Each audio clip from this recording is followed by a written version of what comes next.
नमस्कार दोस्तों, मैं प्रिंस सैनी आपका स्वागत करता हूं हमारे चैनल लर्न एंड ग्रो में। आज हम बात करेंगे magnetic field strength at a point due to bar magnet. हम एक बार मैग्नेट लेंगे, उसके कारण से किसी भी पॉइंट पर मैग्नेटिक फील्ड स्ट्रेंथ को चेक करेंगे। अब ये है क्या, इसकी डेफिनेशन देख लेते हैं। It is defined as the force experienced by a hypothetical unit north pole. अब यहाँ पर यह वर्ड यूज किया गया है हाइपोथेटिकल, यानी कि थ्योरेटिकल बात की गई है। क्योंकि कभी भी जैसे कोई मैग्नेट है, मान लीजिए मैग्नेट है, तो वो कभी भी मोनोपोल में एग्जिस्ट नहीं करता। हमेशा उसके पास दो पोल होते हैं, साउथ और नॉर्थ पोल, चाहे आप इसको कितना ही तोड़ लें। लेकिन यहाँ पर बात की गई है सिर्फ एक पोल हम कह रहे हैं कि रखेंगे मैग्नेटिक फील्ड के अंदर, तो इसलिए इसको हाइपोथेटिकल बोला गया है।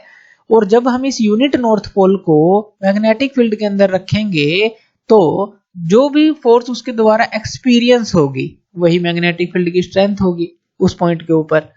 ये क्या है, एक वेक्टर क्वांटिटी होती है। और इसकी डायरेक्शन किस तरफ होती है, इसकी डायरेक्शन फाइंड आउट किस तरह से करते हैं।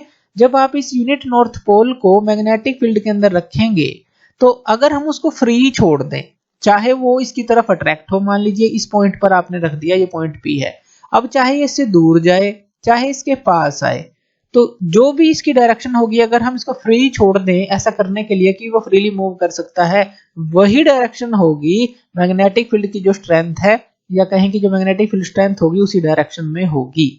तो ऐसा जो है इस तरह से हम चेक कर सकते हैं। तो ये जो पॉइंट है हम दो केसेस इसके अंदर लेंगे। पहला केस लेंगे जब इसको एक्सियल लाइन पर लेंगे, दूसरा केस लेंगे जब इक्वेटोरियल लाइन पर लेंगे। तो पहले हम एक मैग्नेट ले लेते हैं और यहां पर हम इसके दो पोल ले लेते हैं। एक हमने ले लिया साउथ पोल और एक ले लिया हमने नॉर्थ पोल। हमें पता है जो साउथ पोल और जो नॉर्थ पोल है, ये ज्योमेट्रिक एंड जो है इस बार मैग्नेट के उससे थोड़े अंदर की तरफ होते हैं, तो इसलिए हमने ये थोड़ा अंदर की तरफ दिखाए हैं। और इन दोनों के जो बीच का डिस्टेंस होता है उसको हम क्या बोलते हैं, मैग्नेटिक लेंथ बोलते हैं। उसको हम 2L से डिनोट करते हैं। यानी कि जो सेंटर है, अगर हम साउथ पोल तक देखें, यहां से यहां तक का डिस्टेंस वो कितना होगा, L। इसी तरह से यहां तक का जो डिस्टेंस होगा नॉर्थ पोल तक का सेंटर से, ये भी होगा L, ध्यान रखना है। अब हम ले लेते हैं एक एक्सियल लाइन और इसके ऊपर ले लेते हैं एक पॉइंट। ये हमने एक पॉइंट मान लिया, ये P पॉइंट है एक्सियल लाइन के ऊपर। और इस सेंटर से इस पॉइंट P तक का डिस्टेंस हम ले लेते हैं कि ये D है। हम ये मान लेते हैं कि ये डिस्टेंस D है। तो यहां से इस सेंटर से जो बार मैग्नेट है और इस पॉइंट तक का, तो ये सारी टर्म हमें ध्यान रखनी है। तो मैग्नेटिक लेंथ इसको हम लिख लेते हैं 2L। और मैग्नेटिक डाइपोल मोमेंट हमारे पास क्या हो गई, ये हो गई कैपिटल M, इससे हम डिनोट करते हैं। और ये क्या होती है, दो चीजों का प्रोडक्ट। जो स्ट्रेंथ है ईच पोल की, M क्या है, strength of each pole, south के लिए ले लें चाहे नॉर्थ के लिए ले लें। और M इंटू 2L ये क्या होती है, हमारी मैग्नेटिक डाइपोल मोमेंट। और इसकी डायरेक्शन क्या होती है, साउथ से नॉर्थ की तरफ। ये पहले लेक्चर में हम डिस्कस कर चुके हैं। Distance of the point on the axial line from the centre of the magnet, तो ये कितना होगा हमारा, इस सेंटर से यहां तक का ये हमने लिया है D डिस्टेंस। तो इतनी ये टर्म हमारी क्लियर होनी चाहिए। अब हमने एक फॉर्मूला डिस्कस किया था, जो कूलम लॉ ऑफ फोर्स देखा था मैग्नेटिक फील्ड के अंदर हमने, तो उसका फॉर्मूला क्या था, μ0/4π m1 m2 r का स्क्वायर, ये फॉर्मूला था। तो इस केस के लिए हम उसको निकालेंगे।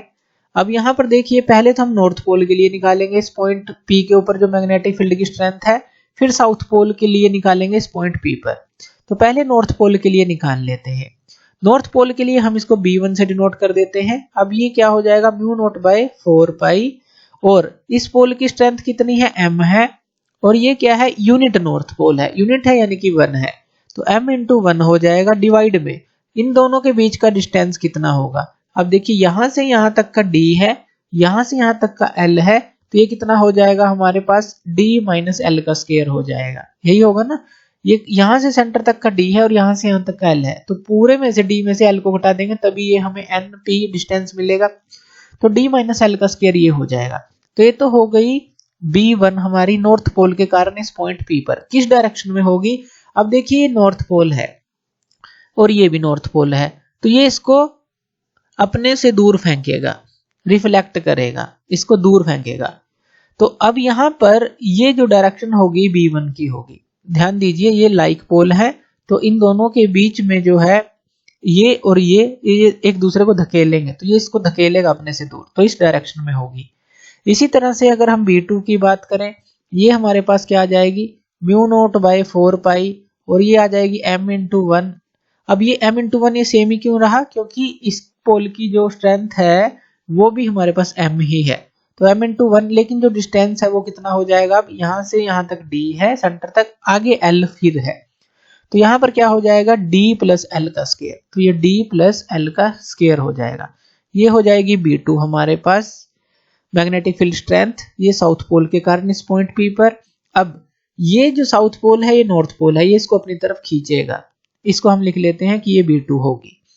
अब यहाँ पर देखिए जो धकेलने की फोर्स है वो ज्यादा होगी, क्यों, क्योंकि ये इसके पास है, और जो अट्रैक्शन की फोर्स होगी वो कम होगी इस धकेलने की फोर्स से, क्यों, क्योंकि ये दूर है, डिस्टेंस ज्यादा है, तो वो चीज, तो ये B1 हो गया B2। अब अगर हम निकालना चाहते हैं पूरे बार मैग्नेट के कारण, इस पूरे बार मैग्नेट के कारण, साउथ पोल नॉर्थ पोल ही है इस पूरे बार मैग्नेट में, तो B1 और B2 आपको याद रखना है।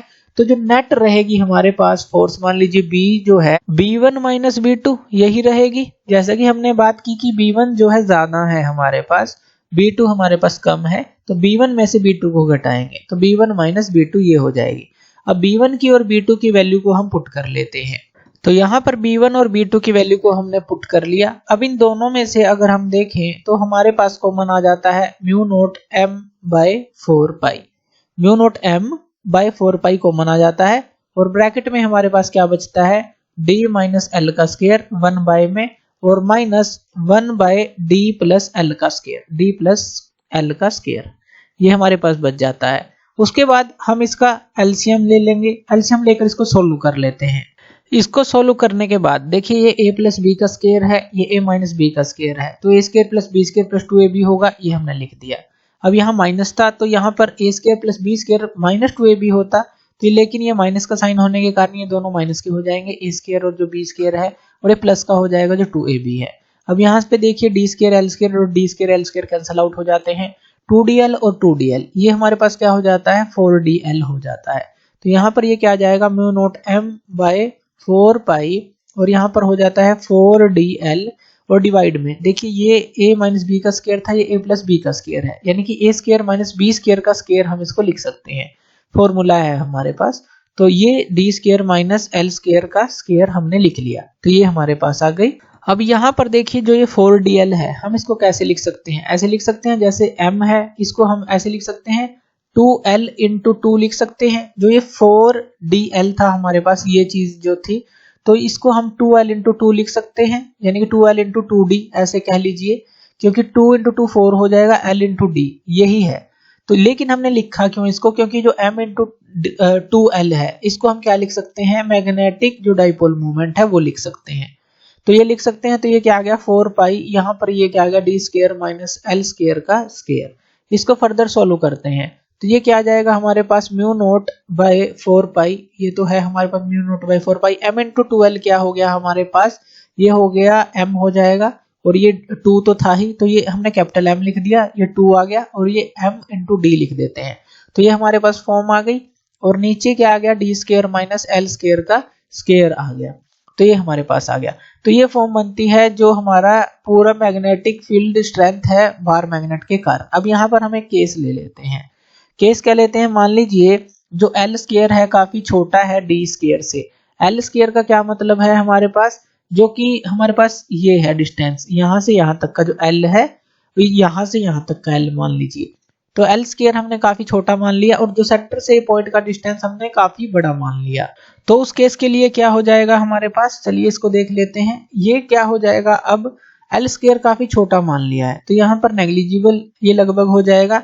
तो अगर हम b की वैल्यू को देखें तो वो इस केस के लिए हमारे पास क्या आ जाएगी, म्यू नोट बाई 4 पाई आ जाएगी, यहाँ 2md है इस तरह से, और यहाँ पर ये क्या आ जाएगा, l तो हमने नेग्लेक्ट कर दिया एक तरह से, d स्क्वायर का स्क्वायर ये कितना हो जाएगा, d की 4 हो जाएगा।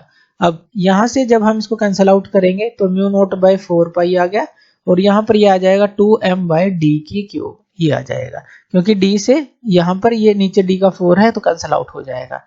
तो ये हमें जो है मिलती है जो पूरे बार मैग्नेट के कारण जो मैग्नेटिक फील्ड स्ट्रेंथ है। तो इस तरह से आप इसको सोल्व करेंगे। तो थैंक यू वीडियो देखने के लिए, और इसी तरह की वीडियोस के लिए आप हमारे चैनल लर्न एंड ग्रो पे हमें सब्सक्राइब कर सकते हैं। धन्यवाद।